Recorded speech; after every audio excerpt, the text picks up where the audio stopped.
Ya, Assalamualaikum warahmatullahi wabarakatuh. Om Swastiastu.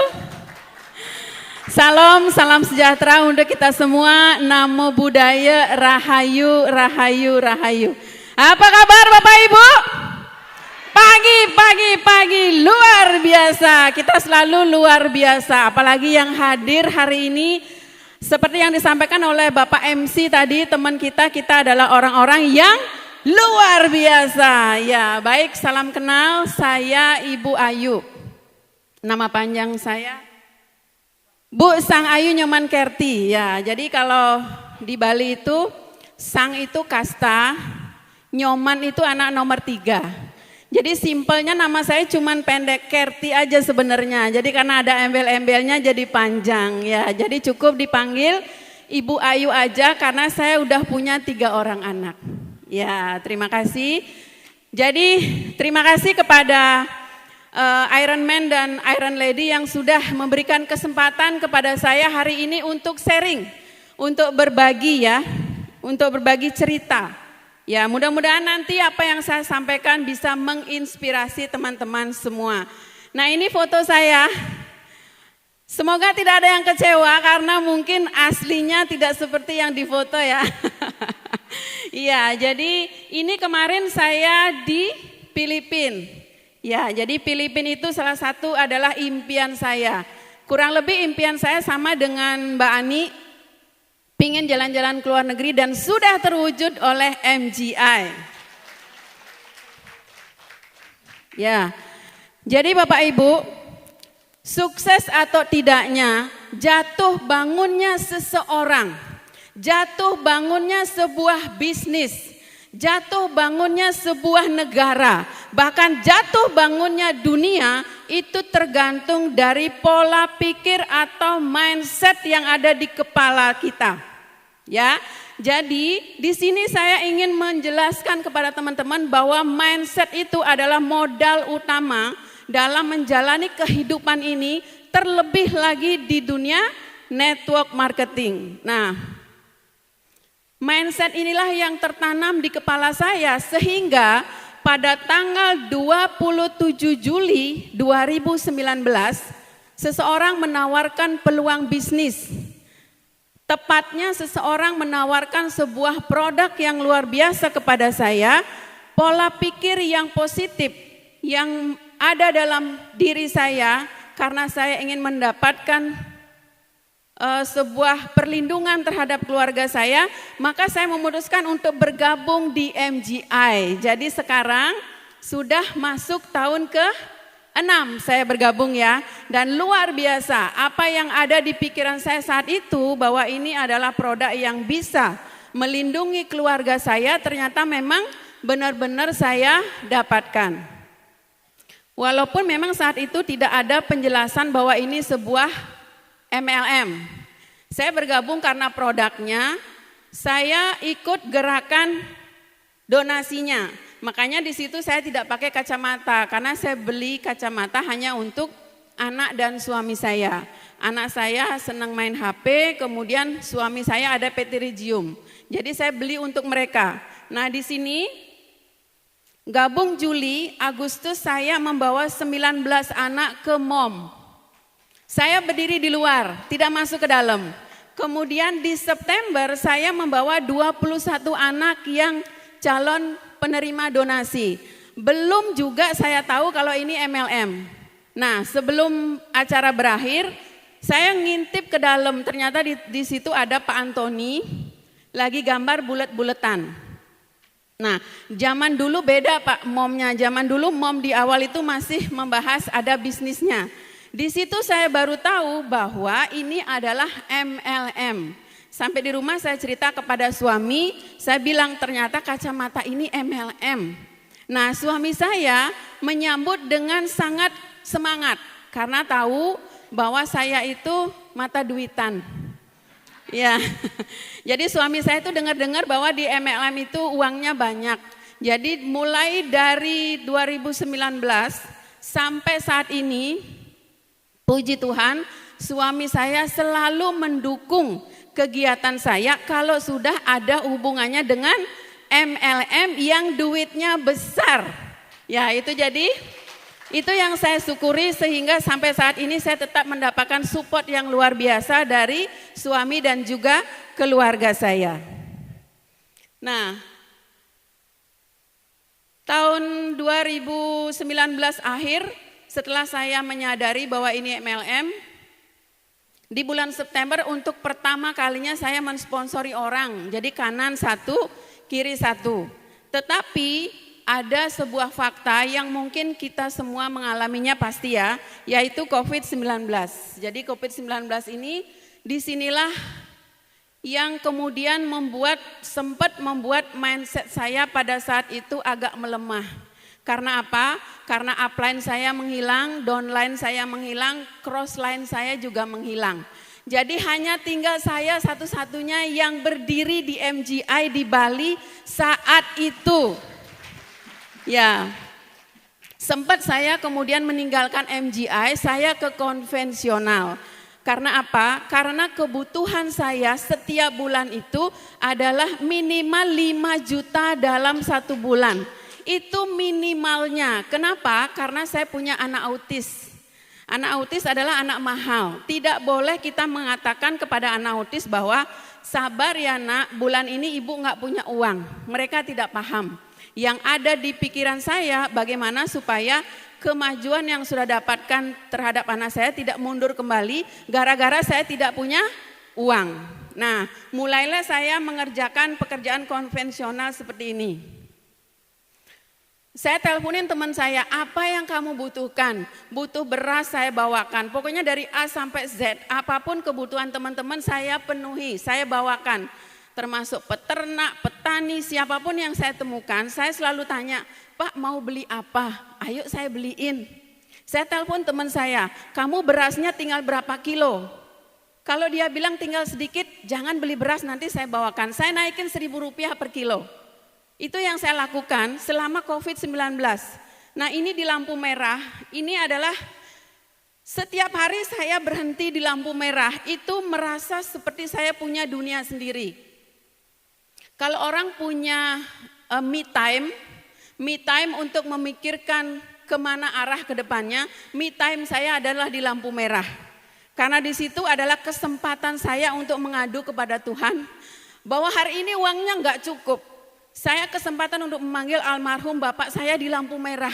Bapak, uangnya hari ini enggak cukup. Saya harus kemana lagi?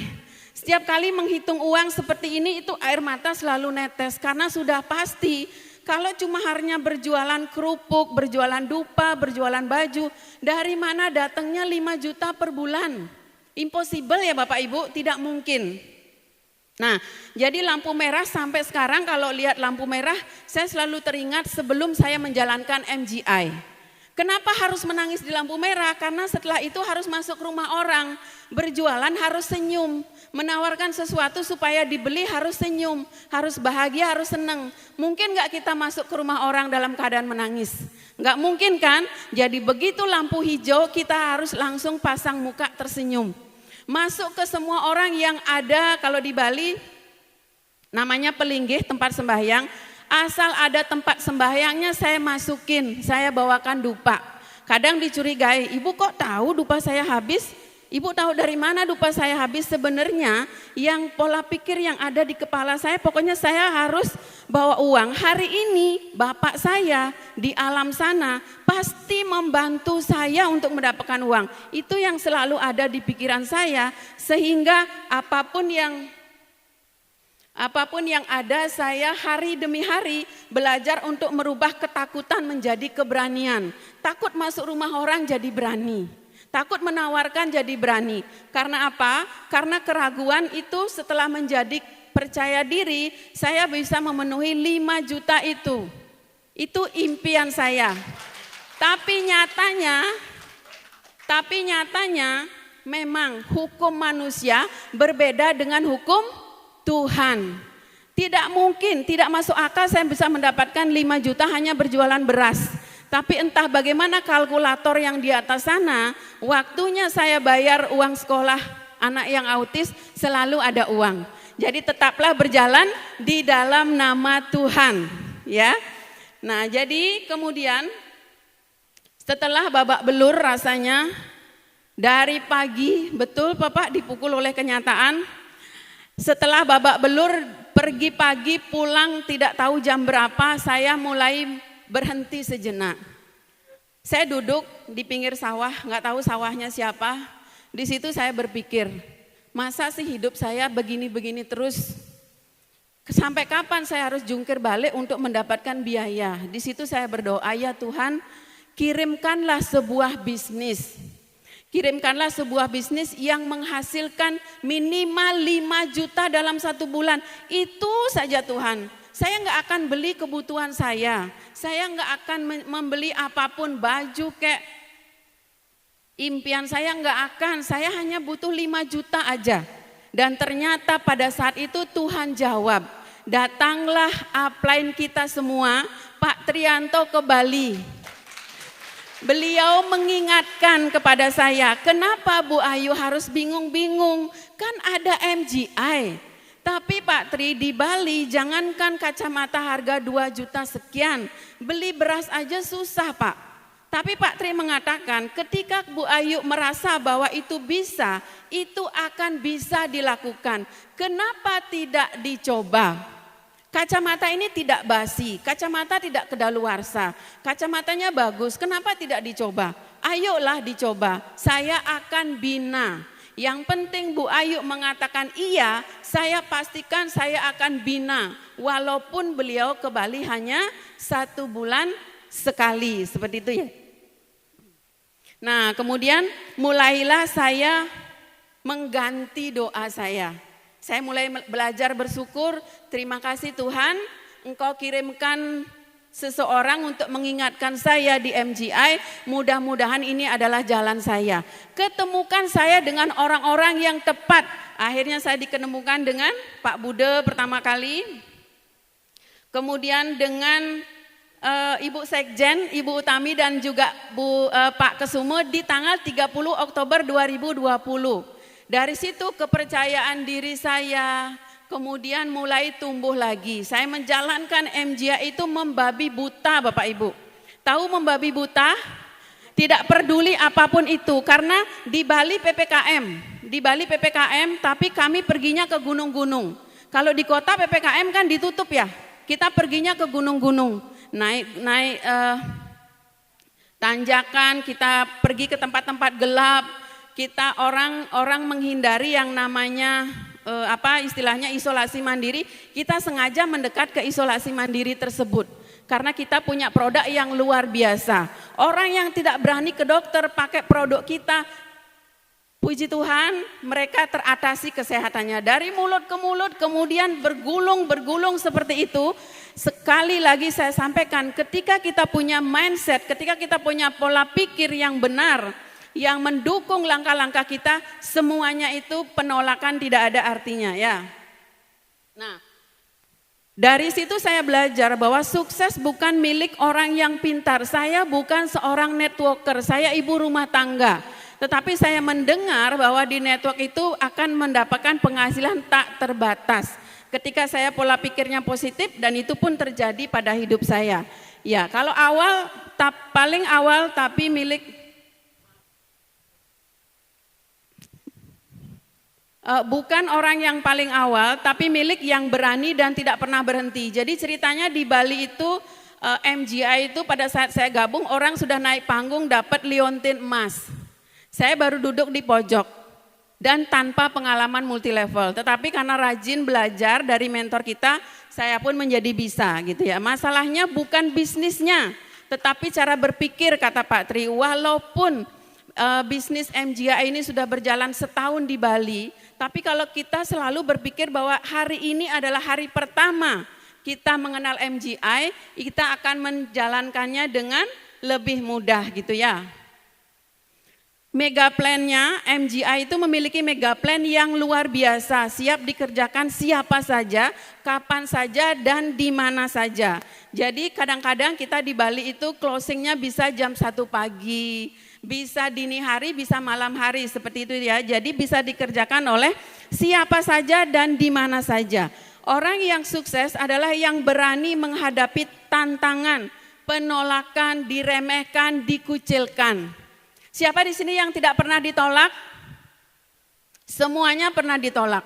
Semuanya pernah diremehkan dan semuanya pernah dikucilkan. Yang berdiri di depan Bapak Ibu sekarang ini, perhatikan, ini adalah bukti nyata orang yang ditolak, diremehkan dan dikucilkan. Bagaimana tidak? Pada saat saya berada di kandungan ibu saya, mereka proses cerai. Begitu saya lahir, saya tidak ditoleh oleh dua orang itu. Saya dititipkan begitu saja kepada orang yang tidak ada hubungan darah. Begitu umur 9 bulan, saya dibuang di tempat sampah. Saya dibuang begitu saja. Begitu nenek saya menemukan saya, dibawa pulang kembali ke rumah nenek kandung saya. Mereka bilang apa? Ini sudah meninggal, kenapa dibawa ke sini? Bawa keluar dari rumah ini, terserah kamu kubur di mana. Itu kata nenek kandung saya. Jadi kalau Bapak Ibu masih ragu, orang yang ditolak, diremehkan, dikucilkan seperti saya saja bisa sukses di MGI, apalagi Bapak Ibu semua. Pasti bisa. Kalau Bapak Ibu tidak ingin mendapatkan penolakan, tidak ingin diremehkan, tidak ingin dikucilkan, tidur di rumah. Lupakan impian, jangan pernah bermimpi jalan-jalan ke luar negeri. Jangan pernah bermimpi untuk membahagiakan keluarga Anda. Kalau Anda tidak berani ditolak, tidak berani diremehkan, apalagi tidak berani dikucilkan. Seperti itu ya. Jadi semua sudah saya hadapi. Saya masih hidup kok, semakin cantik malah kata orang. Berarti kan penolakan itu tidak ada artinya, betul ya? Kalau penolakan itu membuat saya semakin jelek, tentu saya tidak berdiri di sini. Penolakan itu membuat saya semakin sukses di MGI. Bahkan top income yang keberapa? Ke-9. Orang yang dibuang begitu saja, dianggap sampah, dianggap tidak berharga, bisa menjadi top income nomor 9. Berarti Bapak Ibu bisa menjadi top income nomor 2 dan nomor 3 nantinya ya. Siapapun orang yang pingin sukses tetapi tidak berani menghadapi penolakan dan tantangan, sudah pasti orang itu tidak akan mencapai kesuksesan, apalagi yang namanya kebebasan finansial. Belanja tanpa melihat harga, mau jalan-jalan kemana saja tinggal oke. Kalau tidak berani bayar harga di depan, tidak mungkin itu bisa kita dapatkan. Buatlah orang-orang yang menolak Anda, yang menghina Anda, yang mengucilkan Anda saat ini, berdiri paling depan memberikan selamat kepada Bapak Ibu semua. Setuju?